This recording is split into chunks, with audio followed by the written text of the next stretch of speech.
விளக்கம் கூறுபவர் கிறிஸ்டியானின் கையை பிடித்தபடி நெருப்பு பற்றி எரிந்து கொண்டிருந்த ஒரு சுவற்றின் அருகே அவனை கூட்டிக் கொண்டு போய் காட்டினார். ஒரு மனிதன் நெருப்பின் மீது நீரை ஊற்றி கொண்டிருந்தான். என்றாலும் நெருப்பு அணையவில்லை. பதிலாக மேலும் அதிக ஒளியுடன் எரிந்து கொண்டிருந்தது. இதை கண்டு வியந்த கிறிஸ்டியான், இது என்ன ஐயா, ஆச்சரியமாயிருக்கிறது என்றான். இந்த நெருப்புத்தான் நமது இருதயத்தில் செயல்படும் கிருபையின் கிரியை. அதை அழிக்கும்படி நீர் வார்ப்பவன் தான் சாத்தான். அவன் நீரை ஊற்ற ஊற்ற நெருப்பு இன்னும் அதிகமாவதற்கும் வெப்பம் அதிகரிப்பதற்கும் ஒரு காரணம் உண்டு. இங்கே வா, காட்டுகிறேன் என்று விளக்கம் கூறுபவர் அவனை சுவற்றின் மறுபக்கத்துக்கு கூட்டிச் சென்றார். அங்கே மறைவாக நின்று கொண்டிருந்த ஒருவர் குடம் குடமாக எண்ணெயை அந்த நெருப்பில் ஊற்றி கொண்டிருந்தார். ஐயா, யார் இவர்?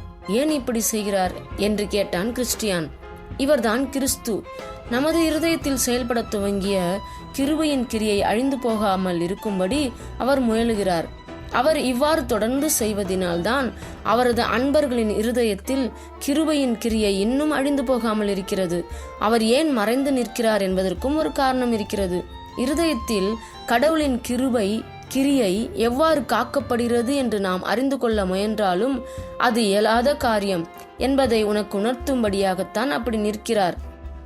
அதன் பின்பு விளக்கம் கூறுபவர் கிறிஸ்டியானை ஓர் அழகிய தோட்டத்தின் நடுவே கட்டப்பட்டிருந்த மகா மேன்மையான ஓர் அரண்மனையின் அருகே அழைத்துச் சென்றார்.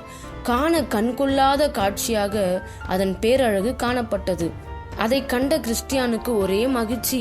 அந்த அரண்மனையின் மேல் மாடியில் தங்க சரிகையிலான ஆடைகளை அணிந்திருந்த சிலர் உலாவிக் கொண்டிருந்ததை அவன் கண்டு வியப்படைந்தான். நாம் இதனுள் சென்று பார்க்கலாமா என்று ஆவலுடன் கேட்டான் கிறிஸ்டியான். அரண்மனையின் வாயில் மட்டும் அவனை கூட்டிக் கொண்டு சென்றார் விளக்கம் கூறுபவர். அங்கே அநேகர் அரண்மனையினுள் நுழைய ஆசைப்பட்டாலும் துணிவின்றி தயங்கி நின்று கொண்டிருப்பதை கண்டார்கள். கதவுக்கு உள்ளே நுழைபவர்களின் பெயர்களை எழுதுவதற்காக ஒருவர் எழுதும் மேசையின் அருகே அமர்ந்திருந்தார். ஆனால் ஒருவரையும் உள்ளே நுழைய விடாதபடி, அப்படி நுழைய முயன்றாலும் அடித்து இம்சைப்படுத்துவதற்காக சில பலவான்கள் ஆயுதங்களை தாங்கியபடி நின்று கொண்டிருந்தார். வாசல் அருகே செல்லும் ஒவ்வொருவரும் தயங்கி பின்வாங்கினார்கள். என்றாலும் ஆயுதம் தாங்கியவர்களை கண்டும் தயங்காமல் பெயர் எழுதுபவனின் அருகே சென்ற ஒருவனை கிறிஸ்டியான் கண்டான். அவன் பெயர் எழுதப்பட்டவுடன் தன் சிரசின் மீது ஒரு தலைச்சிராவை அணிந்து கொண்டான். பட்டயத்தை உருவி கையில் பிடித்தவாறே பலவான்களை தள்ளிக்கொண்டு உள்ளே நுழைந்து விட்டான். ஆனால் அந்த பலவான்களோ அவன் மீது பாய்ந்து அவனை விரட்ட முயன்றார்கள். அவனோ கொஞ்சமும் தயங்காமல் பயப்படாமல் தனது பட்டயத்தை நாலாபுறமும் வீசி எதிர்பட்டவர்களை காயப்படுத்தி பின்வாங்க செய்துவிட்டு அரண்மனையில் நுழைந்து விட்டான். அரண்மனையில் இருந்தவர்களும் மேல் மாடியில் உலாவிக் கொண்டிருந்தவர்களும் ஒன்றி கூடி அவனை வரவேற்றார்கள். அவர்கள் அணிந்திருந்த தங்க சரியிலான ஆடை அவனுக்கும் கொடுக்கப்பட்டது. அவன் அதை அணிந்து கொண்டான். இதை கண்ட கிறிஸ்டியான், இதன் பொருள் எனக்கு தெரியுமே, வாரும் நாமும் உள்ளே போவோம் என்று விளக்கம் கூறுபவரை அழைத்தான். பொறுமகனே, அவசரப்படாதே. இன்னும் சில முக்கியமான காரியங்களை நான் உனக்கு காட்டுகிறேன். அதன் பிறகு நீ போகலாம் என்று கூறிய விளக்கம் கூறுபவர் அவன் கையை பற்றி கொண்டார். இருள் நிறைந்த ஒரு அறைக்குள் அவனை அழைத்துச் சென்றார். அங்கே இரும்பு குண்டுக்குள் ஒருவன் சிறைப்பட்டு கிடந்தான். தாங்க முடியாத கவலையில் மூழ்கியவனைப் போல அவன் காணப்பட்டான். இரு கைகளினாலும் கவிழ்ந்த தலையை தாங்கியபடி ஆழ்ந்த பெருமூச்சு விட்டு கொண்டிருந்தான். இதை கண்ட கிறிஸ்டியான், ஐயா, இதன் பொருள் எனக்கு விளங்கவில்லையே என்று கவலைப்பட்டான். நீயே கேட்டுப்பார் என்று கூறினார் விளக்கம் கூறுபவர். அருகே சென்று அவன் அருகே குனிந்த கிறிஸ்டியான், யார் ஐயா நீர் என்று கேட்டான். முன்பு இருந்த மதிப்பையெல்லாம் இழந்துவிட்ட பாவி நான் என்று அங்கலாய்த்தான் அவன். அது என்ன ஐயா மதிப்பு என்று கேட்டான் கிறிஸ்டியான். ஒரு காலத்தில் நான் எனக்கும் மேலான கிறிஸ்தவனே கிடையாது என்று நினைத்ததும் உண்டு. அவ்வாறு பெயர் பெற்றதும் உண்டு. மோட்சத்தில் எனக்கு இடம் கிடைக்காவிட்டால் வேறு யாருக்குமே இடம் கிடைக்காது என்று பெருமைப்பட்டதும் உண்டு. எல்லாமே போய்விட்டது என்று பெருமூச்சு விட்டான் அவன். இப்போது என்னவாகிவிட்டது ஐயா? பார்த்தாயா, இந்த இரும்பு கூண்டுதான் இப்போது என் வீடு. கவலையே எனக்கு உணவு, பெருமூச்சு விடுவதே என் வேலை, அவநம்பிக்கையே எனக்கு உணவு. இதிலிருந்து தப்பிச் செல்ல என்னால் முடியாமல் புலம்புகிறேன் ஐயா என்று கதறினான் அவன். ஏன் ஐயா எல்லாவற்றையும் இழந்து இவ்வாறு மாட்டிக்கொண்டீர்? விழிப்போடு இருக்க வேண்டிய நான் தவறிவிட்டேன். தெளிந்த புத்தியையும் கைவிட்டு விட்டேன். இச்சைப்படி நடக்க துவங்கிவிட்டேன். உலகத்துக்கே ஒளியான வேத வசனத்துக்கும் தேவ கிருபைக்கும் விரோதமாக பாவம் செய்தேன். பரிசுத்த ஆவியானவரை துக்கப்படுத்தியதால் அவர் என்னை விட்டு விலகினார். சாத்தானை நோக்கி கதறினேன். அவன் என் உள்ளத்தில் வந்து வாசம் பண்ண துவங்கிவிட்டான். தேவனுக்கு கோபம் மூட்டியதால் அவர் என்னை கைவிட்டு விட்டார். இனி ஒருபோதும் மனம் திரும்ப கூடாதபடி நான் என் இருதயத்தை கடினப்படுத்தியதால் இந்த நிலையை அடைந்து விட்டேன் என்று அங்கலாய்த்தான். கண் கலங்கிய கிறிஸ்டியான் விளக்கம் கூறுபவரை நோக்கி திரும்பினான். ஐயா, இவன் இந்த நிலையிலிருந்து தப்பிச் செல்ல வழியே கிடையாதா என்று எதிர்பார்ப்போடு கேட்டான். அதையும் அவனிடமே கேள் என்று கூறினார் விளக்கம் கூறுபவர். கிறிஸ்டியான் மீண்டும் அந்த மனிதனை பார்த்து, நீர் தப்பிச் செல்ல வழிவகைகளே இல்லையா என்று கேட்டான். இல்லை, இல்லவே இல்லை. ஏன் ஐயா அப்படி சொல்கிறீர்? துதிக்கு பாத்திரவானாகிய தேவகுமாரன் மிகுந்த கருணை உள்ளவர் அல்லவா? ஐயோ, நான் அவரை மறுபடியும் சிலுவையில் அறைந்து விட்டேனே, அவரை புறக்கணித்து விட்டேனே, நீதிபரரான அவருடைய நீதியையே அவமதித்து விட்டேனே, அவருடைய உடன்படிக்கையின் இரத்தத்தை அசுத்தம் என்று எண்ணினேனே, கிருபையின் ஆவியை நிந்தனை செய்தேனே, அவருடைய வாக்கு தத்தங்களிலிருந்து என்னை நானே விலகி கொண்டேனே. இவ்வாறு ஆண்டவருக்கே துரோகியாகிவிட்ட எனக்கு இனி பட்சிக்கும் நியாயத்தீர்ப்பின் கோபாக்கினையும் அதன் பயங்கரங்களும் தவிர வேறு முடிவே இல்லை என்பதை நான் அறிவேன். அதுவே என்னை கலங்கச் செய்கிறது என்று அங்கலாய்த்தான் அவன். எப்படி ஐயா இத்தனை துயரங்களையும் வரவழைத்து கொண்டீர் என்று ஆறுதலாக கேட்டான் கிறிஸ்டியான்.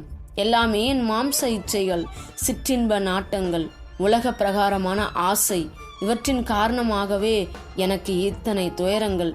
சிற்றின்பங்களை அனுபவித்த வேளையில் அவை எனக்கு பெரும் மகிழ்ச்சியை அளித்தன. ஆனால் இப்போதோ அவை ஒவ்வொன்றும் பாம்புகளைப் போல என்னை கடித்து, தேள்களைப் போல என்னை தீண்டி, புழுக்களைப் போல என்னை அரித்து துன்பப்படுத்துகின்றன என்று புலம்பினான் அவன்.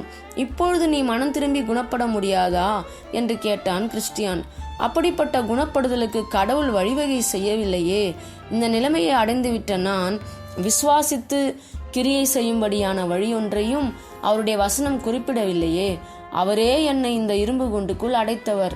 உலக மக்கள் அனைவரும் ஒன்று கூடி இதிலிருந்து என்னை விடுவிக்க முயன்றாலும் அது இயலாத காரியம்.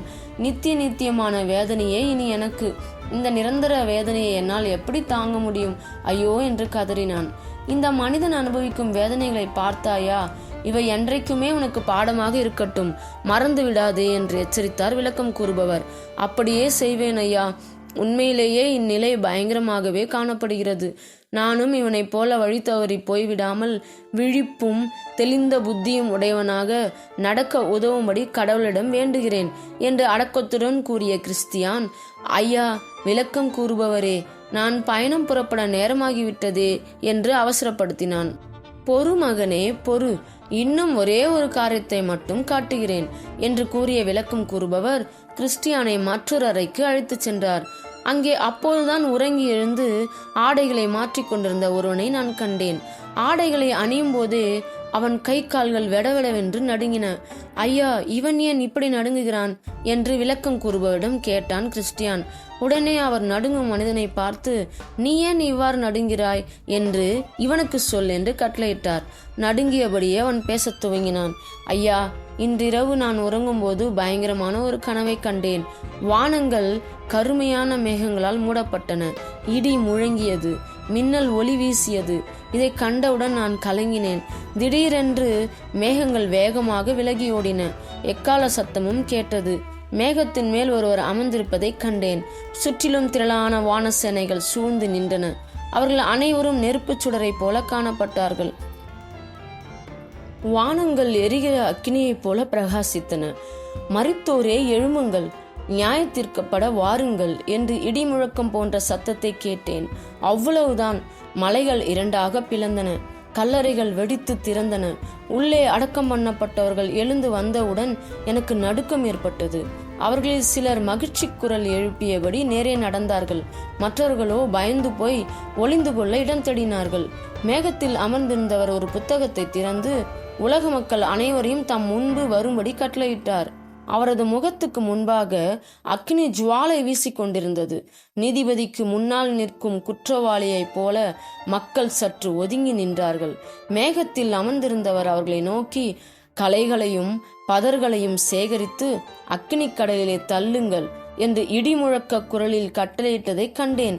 அவர் இவ்வாறு சொன்னவுடனே நான் நின்று கொண்டிருந்த இடத்துக்கு அருகில் பாதாளம் விரிவாக திறக்கப்பட்டது. உள்ளே இருந்து புகையும் நெருப்பும் குபீரென கிளம்பியது. மேகத்தில் வீற்றிருந்தவர் தனது உதவியாளர்களை பார்த்து கோதுமையை என் களஞ்சியத்திலே சேருங்கள் என்று கட்டளை கொடுத்தார். உடனே அவர்கள் அங்கும் இங்குமாக சென்று அநேகரை அழைத்து கொண்டு மேகத்தின் பின்னே சென்றார்கள். ஆனால் என்னை ஒருவரும் கொண்டு போகவில்லை.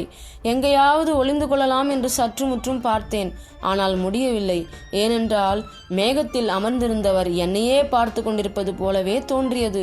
நான் செய்த பாவங்கள் எல்லாம் என் கண்முன்னே வந்து என்னை வாட்டின. என் மனசாட்சி என்னை குத்தி சித்திரவதை செய்தது. இந்த பயங்கரமான கனவை கண்டு இப்போதுதான் விழித்தேன் என்றான் அவன்.